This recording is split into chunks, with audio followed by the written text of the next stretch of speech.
Good morning, everyone. Today we're going to take a look at a site called Sploder. It's on the 5th grade links page or in Google Classroom. When you click on the link for Sploder, you're going to go to a site that you can actually create your own game. Up at the top of the screen, we can play other people's games, but more importantly, today we're going to click Make a Game. When I click Make a Game, there are several different types of games that I can choose from. Today I'm going to show you how to create a retro arcade game. When you click on Retro Arcade Game, the first thing it's going to give you is a warning. It's going to warn you that you're just in the creator mode. You don't have an account. We're not going to create an account today, so I'm just going to click on OK. I'm going to click on the button that says Create, and I want to create a new game today.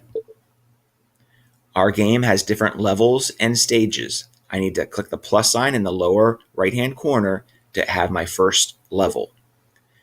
I need to click into that level to have my first stage. My stage can be multiple stages in that level. I need to open up my first stage by clicking the plus sign. In my stages, I can have the forest world, cave world, or tech world. I'll go back and choose forest by hitting create. Once I've created my forest world, I need to go into it again by clicking on the number 1. Here's my first world. I can add ground, backgrounds, sceneries, waterfalls to my world. I'll click on ground. I'm going to click and hold and drag, and it forms ground.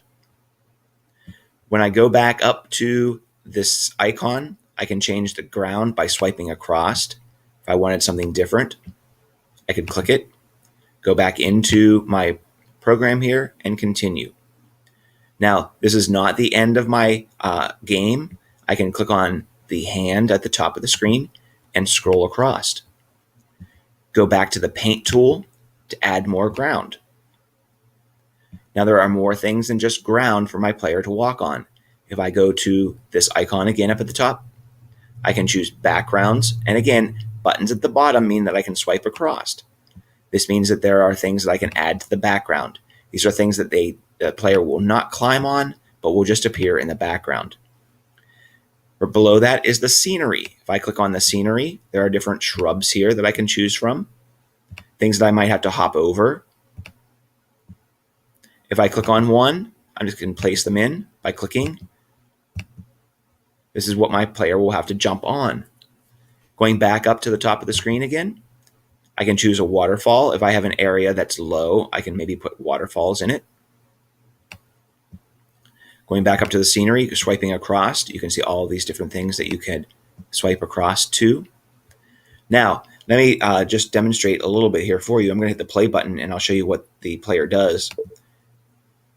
He's going to drop from the sky, and I'm going to go across with my arrow keys. I can jump, going across. And then finally, at the end of my game, it's going to tell me that I've won. I can either go on to my next stage or continue with this. And again, like I said, you can add different things to it, different backgrounds. If I wanted some scenery, I could place some scenery in by clicking on it. The next thing is coins. If you want to earn points, you can have coins in your game as well.